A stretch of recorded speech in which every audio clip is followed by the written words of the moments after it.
Hello again. I thought I'd say a few words about how the transatlantic slave trade began, because there seems to be quite a bit of misunderstanding about the matter. The 15th century was a time of European expansion, with the first ships sailing to both India and the Caribbean from Europe.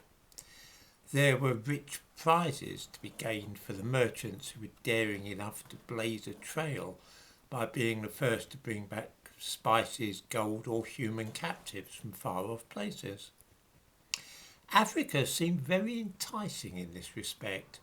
It was not that anybody specifically had in mind the idea of beginning the slave trade or anything of that kind, merely that ships which had reached distant shores needed to bring back evidence that such voyages could be profitable for those who backed them financially. It seemed to men like Columbus only natural that he should return from his trip across the Atlantic with a few natives.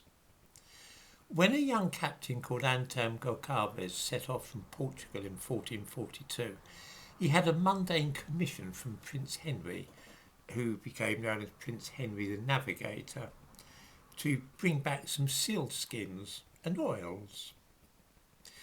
Goncalves, though, saw a chance to make a name for himself by exceeding his instructions and returning with some human captives. He knew that the prince was keen to become involved in the business of spices and gold. The Arabs were making good money from this trade, as well as that in slaves, which were being brought across the Sahara from West Africa.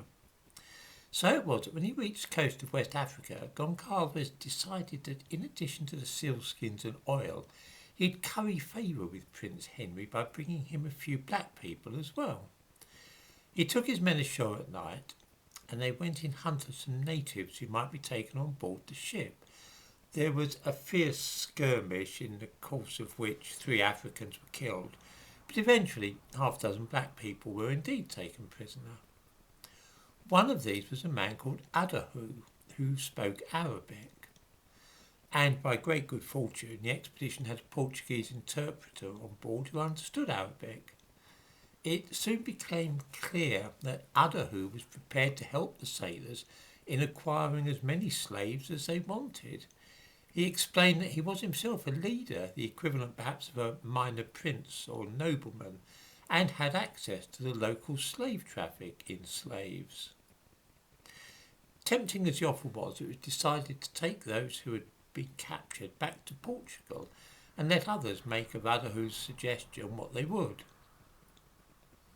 Prince Henry was delighted to see that what had looked like a routine trading trip had found a source of exotic manpower which could be tapped. Anton Goncalves had correctly gauged the ruler's likely reaction and was rewarded accordingly. Henry was particularly enchanted with Adahu and gave him some splendid clothes to wear. He was also very interested to hear that some black Africans themselves were already operating a slave trade of their own, which he might be able to tap into.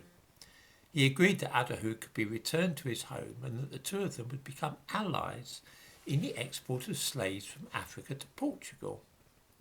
Upon being allowed to go back to his own territory, Adahu was as good as his word and began supplying the Portuguese with as many black slaves as they required. Indeed, he and other African chiefs worked to such effect that over 10,000 slaves a year were being imported by Portugal at the height of the trade. By 1540, 10% of the population of Lisbon consisted of enslaved Africans. There could be no doubt that commercial interest in slaves by Europeans stimulated the African slave trade, but it certainly didn't create it. Just as happened everywhere else throughout the course of recorded history up to that time, powerful rulers in sub-Saharan Africa were making slaves of their weaker neighbours, and nobody saw anything in the least degree wrong about the custom. When some stroke of good fortune, such as the coming of Europeans eager to buy slaves, occurred, local leaders saw an opportunity to become prosperous and get hold of manufactured goods which had previously been unobtainable. I'm talking now about things like gunpowder, muskets, that sort of thing, and of course bars of brass, which were always useful for the Africans. It's important that the establishment of the transatlantic slave trade, whose early beginnings we've just looked at, is not viewed as an enterprise in which all the advantage was on the side of the white Europeans, who ruthlessly exploited the simple-minded natives. Both sides were determined to cheat each other whenever the chance presented itself. It was not only slaves that the men from Portugal, England, France and other countries hoped to take from Africa, but also gold.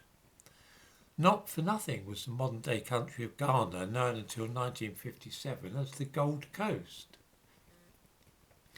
The European traders, for their part, did their best to exchange faulty or broken muskets for the slaves which they wanted, or to try and pass off cheap brassware as being valuable. The French explorer Jean Barbot wrote that the Africans were similarly inclined to use sharp practice, saying that the dexterity of the blacks in sophisticating their gold was scarcely imaginable. That means adulterating it. This was done by means of mixing the gold dust which they sold to the white men with brass or copper filings. This image of unscrupulous black Africans cheating white slave traders and of African chiefs hunting for slaves to sell so that they could be transported across the Atlantic to the Americas is not perhaps what springs readily to mind when the average person thinks about the slave trade. The reason is that such a perspective shows the Africans in just as bad light as the white people, and this doesn't really accord with our modern ideas. Helpless black people being ruthlessly exploited by avaricious whites is one thing, but black leaders setting out hard bargains which white traders had little choice but to abide by sounds somehow wrong. A few moments' thought, though, will soon show us that carrying out the slave trade between Africa, Europe and North America would have been quite impossible without the willing participation of Africans. This is by way of being a taboo subject. That wicked white people took black slaves away from Africa is fine to talk about, but few wish to be told that those slaves were sold to the white men by black African slave traders, and that the ownership and sale of slaves in Africa was a vital part of the transatlantic trade. Imagine a ship with a crew of perhaps 50 men anchored off the coast of West Africa. How did that small company go about loading up their ship with hundreds of slaves to take across the Atlantic Ocean? Despite a general, today widespread awareness of the transatlantic slave trade, an awful lot of people give little or no thought to the mechanics of the business.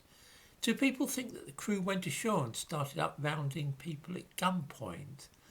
This would have been a hazardous enterprise, and one which would need more than a few dozen men to undertake.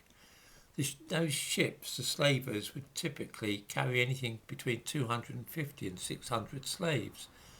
Outnumbered 10 to 1, the logistics of such a hunting expedition would create all manner of problems. You might manage to catch half a dozen men in a quick raid, as the Portuguese did to begin with, but if you want thousands of slaves, you'll need to work with local slave traders. The answer is that the African leaders captured members of other tribes and sold them to the white men, who then took them across the Atlantic. The white people did not introduce slavery to Africa. It was flourishing there thousands of years before any European set foot south of the Sahara. Nor did Europeans, as is often claimed, bring the practice of slavery to the Americas either. We know that the Maya enslaved captured enemies, and so did the Aztecs. In North America, the suggestion is sometimes made that it was white European settlers who introduced slavery to that continent, but this is quite untrue, just as in the rest of the world the kidnapping of or capture in battle of members of other tribes or ethnic groups resulted in slavery. Two especially enterprising tribes from the modern territory of Alaska provide an example of how the system operated. The Haida and Tlingit raided for slaves all the way along the Pacific coast of what is now the United States, to such effect that it has been estimated that in some parts of the northwest Pacific coast, as many as a quarter of the population were slaves. To pretend that slavery was some special vice of the white people preying upon innocent black people and Native Americans is absolutely absurd.